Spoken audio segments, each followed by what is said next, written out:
Hello जी, कैसे हैं आप सब लोग। आई होप आप सब लोग अच्छे होंगे और मज़े में होंगे। तो देखें, अभी एक और डीआईवाई हमारा स्टार्ट हो गया है। तो पहले तो मैं आपके साथ ये जो मटन की रेसिपी शेयर कर देती हूँ। बहुत इजी है। जब भी आपके पास काम ज़्यादा हो या आप कोई गेस्ट आने वाले हो तो इस आप मटन को या इसको बीफ में ही बना सकते हैं, चिकन में ही बना सकते हैं। बहुत ईजी है, विदिन 30 मिनट बन के तैयार हो जाती है। तो सबसे पहले आपको मीट को वॉश कर लेना है। उसको आप ड्रेन होने के लिए रखें साथ में। उसके बाद इसमें आपको प्याज डालनी। जब प्याज आपको लगे हल्की सी पिंक पिंक होने लगी है, तब इसमें आप मटन ऐड कर दें। और मटन ऐड करने के बाद उसको जिंजर गार्लिक के पेस्ट से बहुत ज़्यादा अच्छे से आपको भूनना है, क्योंकि आपको पता है किसी भी तरह का आपको अगर मीट बनाना है तो उसमें उसकी फ्राइंग जो होती है, जो उसकी भुनाई होती है, वो बहुत ज़्यादा इंपॉर्टेंट होती है। और अगर जैसे स्पेशली मटन में अगर आप उसको लहसुन अदरक के पेस्ट से नहीं अच्छे से फ्राई करेंगी तो उसमें एक स्मेल आती रहती है, फिर वो बहुत मुश्किल से खाया जाता है। तो इस बात का ध्यान रखें कि इसकी भूनना बहुत ज़्यादा ज़रूरी है। मैं इसको अभी भी थोड़ा सा भून रही हूँ, लहसुन अदरक का पेस्ट डाल के, नमक डाल के, और जो पहले के मसाले डले थे वो इसमें डले हैं। बस अब हम इसको कम से कम 10-15 मिनट के लिए अच्छे से भूनेंगे। जब आपको लगे कि मटन में से स्मेल जो है वो निकलने लगी है, इस पॉइंट पे आप इसमें हल्का सा पानी डालें और इसको आप 3-4 विसिल दे दें। और हो सके तो पहली विसिल इसको हाई प्रेशर पे दिएगा, उसके बाद प्रेशर को स्लो कर देगा, ताकि मटन जो है वो धीमी आंच पे आसानी से टेंडर हो जाए। उसके बाद जब आप इसकी विसिल का प्रेशर रिलीज़ करेंगे तो आप देखेंगे कि चिकन अच्छे से मटन जो है वो अच्छे से टेंडर हो चुका है। उसके बाद आपको प्रेशर रिलीज़ करने के बाद आप मटन को चेक कर लें, ये पूरी तरह गल गया है तो इसको तेज़ आंच पे और फिर से भूनना शुरू करें। और इसमें हम डालेंगे दरदरा पिसा हुआ भुना हुआ धनिया। इसको मैंने 2 चम्मच डाल दिया है। इसके बाद मैंने इसमें दही डाला था और काजू और बादाम का अच्छा सा स्मूथ पेस्ट बना के वो ऐड करना है। और उसके बाद आपको इसमें ऐड करनी है ब्लैक पेपर पाउडर और इसको अच्छे से भूनना है। तो ये आपका ब्लैक पेपर क्रीमी मटन जो है वो बन के तैयार हो जाएगा। और इतना ईजी बनाना है, इतना सिंपल है, स्पेशली बच्चों को तो ये बहुत पसंद आता है। उसके बाद देखिए, मैंने आपको दिखाया था कि लास्ट ईयर हमने बैकयार्ड में शेड बनाने के लिए पूरा उसका जो फ्रेम था वो तैयार कर लिया था, लेकिन हमने 2-3 जगह से ऑर्डर किया, नहीं मिल पाया। अच्छा, तो इस बार हमें कॉस्को में नज़र आया। कॉस्को में ये शेड मौजूद था तो हम ले आए वहाँ से, लेकिन वही है कि इतना हैवी था ये, तो इसको लेने के लिए भी हमें ट्रेलर रेंट करना पड़ा। ट्रेलर से लाने के बाद हमने सोचा कि आज हम इसको असेंबल कर लेते हैं। तो देखें, वेदर में दिखाऊं, इतना फॉगी हो रहा है क्योंकि वाइल्ड फायर है, उसकी वजह से ऐसा लग रहा है बिल्कुल विंटर जैसी सुबह है। तो आप देख सकते हैं कि अच्छा खासा ठंडा मौसम भी है। और अभी खैर वेदर में तो कोई बारिश नहीं है, होपफुली आज बारिश ना हो तो हम लोग ये अपना काम अच्छे से कंप्लीट कर पाएंगे। तो इसके देखें, ये बॉक्सेस हैं, बॉक्सेस हमने ओपन कर लिए। तो गराज से हम एक बॉक्स को खोल दिया था हमने, तो इसके सारे पार्ट सेपरेट कर करके हम बैकयार्ड में लाए और एक बॉक्स को हम ऐसा ले आए थे। तो ये देखें, ये बैकयार्ड में हमने पहले सारे पार्ट्स को खोल के रख दिया और जो पार्ट आपस में अटैच होने थे बाहरी, वो हमने अटैच कर लिए। तो हस्बैंड और उनके एक फ्रेंड मिलके ये बना रहे हैं। और ये सच बताऊं, बहुत ज़्यादा मुश्किल था। तो जो फ्रेंड थे वो बनवा के इसको मुझे लगता है 50% उन्होंने कंप्लीट करा दिया।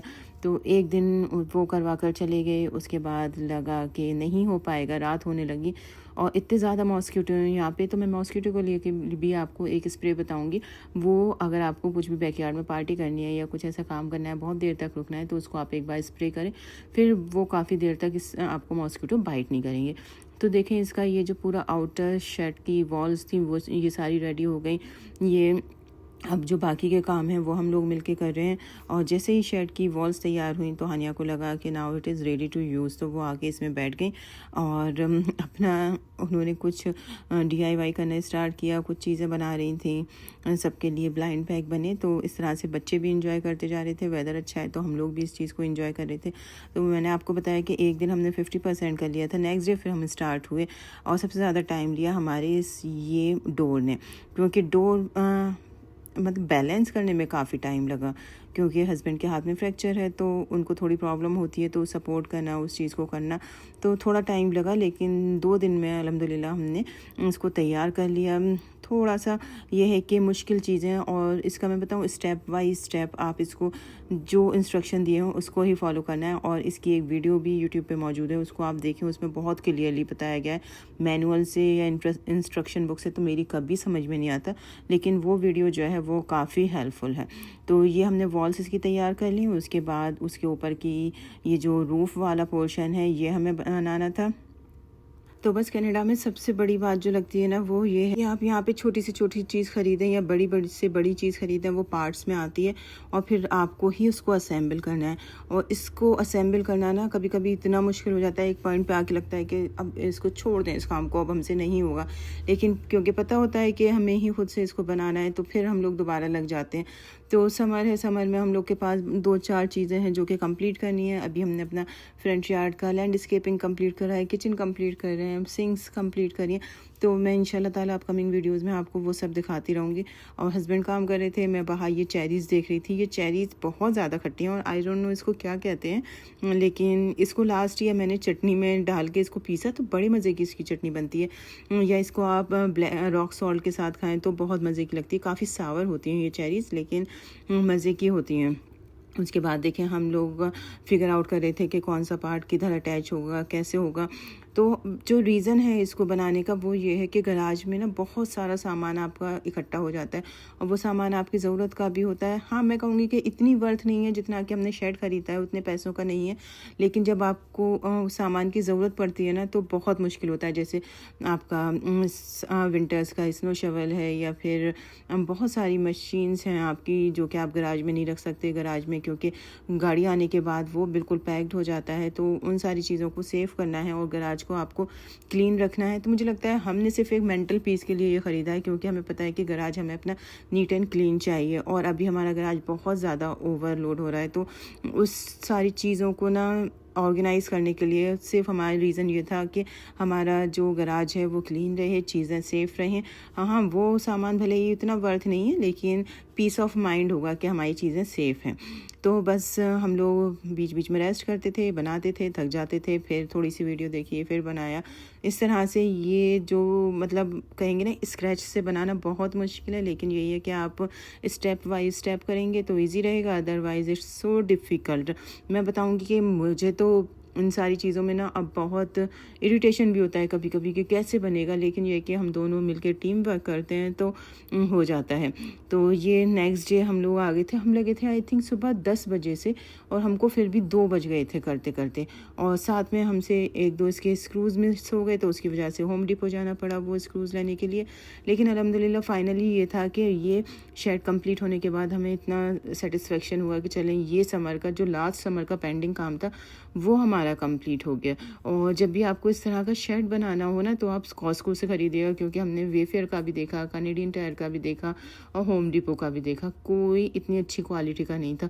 और आपको कॉस्को का तो पता है कि बेस्ट रिटर्न पॉलिसी होती है, इसकी कोई मुश्किल नहीं है, कभी भी कोई डैमेज हो जाए कुछ भी हो जाए तो आप रिटर्न कर सकते हैं। लेकिन इतनी बड़ी चीज़ उठा के कौन इसको डिसमेंटल करे और फिर लेके जाए।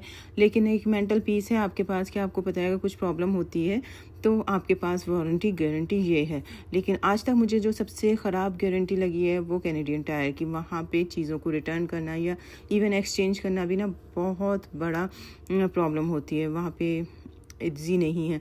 होम डिपो की रिटर्न पॉलिसी अच्छी है या फिर कॉस्को इज़ बेस्ट। तो अब हम कर रहे थे इसका ऊपर वाला जो इसका रूफ पार्ट है वो, और इसको करना ज़्यादा मुश्किल नहीं था। लेकिन अल्हम्दुलिल्लाह मुझे लगता है 4-5 घंटे एक दिन, और फर्स्ट डे हमने लगाए थे 7-8 घंटे। तो अराउंड हाफ डे या मोर देन हाफ डे में ये कंप्लीट हो गया। और कंप्लीट होने के बाद ये इस तरह से नज़र आता है, ऊपर से ये देखें इस तरह से है। और इसके रूफ़ को पार्ट को थोड़ा सा अटैच करने में मुश्किल हुआ क्योंकि इस पर लैडर रख के तब चढ़ना पड़ा, लेकिन यह है कि अल्हम्दुलिल्लाह कंप्लीट हो गया। और अब हमने शाम में धीरे धीरे इसमें सामान रखना स्टार्ट किया और इसमें काफ़ी कैपेसिटी है और काफ़ी ज़्यादा सामान हमारे गैराज का आ गया है। फर्स्ट डे भी हमने थोड़ा सा रखा है, सोच रहे हैं कि नेक्स्ट डे हम रखेंगे और पूरा गार्बेज भी हमारा निकल जाएगा। जो भी सारी चीज़ें हैं वो हम ड्रॉप ऑफ करके आएंगे इको स्टेशन पे। उसके बाद आके जो चीज़ें बाकी बची हों उनको इसमें सेट करेंगे और एक बार गराज को हमें अच्छे से वॉश करना है ताकि विंटर्स रेडी हो जाए। और मुझे लगता है ना कि हर साल गराज को डीक्लटर, स्पेशली गराज को डीक्लटर करना बहुत ज़्यादा ज़रूरी है। और कितना सामान ऐसा होता है कि आप उसको बार बार गिव अवे नहीं कर सकते, कुछ चीज़ों की ज़रूरत होती है। तो इसके लिए हमने लिया है ये गराज शेड और आप लोग को कैसा लगा ज़रूर बताइएगा। और इंशाल्लाह ताला नेक्स्ट वीडियो में आपसे मुलाकात होती है। जब तक आप लोग अपना ख्याल रखें, दुआओं में याद रखें। और ये देखें, ये है इसका एक फुल लुक। तो कोई भी इस तरह का प्रोजेक्ट करने के बाद ना बहुत ज़्यादा सुकून मिलता है कि अल्लाह का शुक्र है कि ये हो गया। आप लोग कैसा फील करते हैं ज़रूर बताइएगा। और देखें, आज बारिश की फिर से चांसेस हैं, तो सारी चीज़ें हमने कवर कर दी, ग्रास भी कट कर दिए बैकयार्ड का, तो अभी थोड़ा नीट एंड क्लीन लग रहा है। और अब हम इसमें आज मॉस्किटो स्प्रे करेंगे ताकि शाम के टाइम हम यहाँ पे अच्छे से बारबेक्यू कर सकें और बच्चों के साथ इंजॉय कर सकें। आपकी समर्स कैसी जा रही हैं बताइएगा मुझे, और इंशाल्लाह ताला आपसे नेक्स्ट वीडियो में मुलाकात होती है।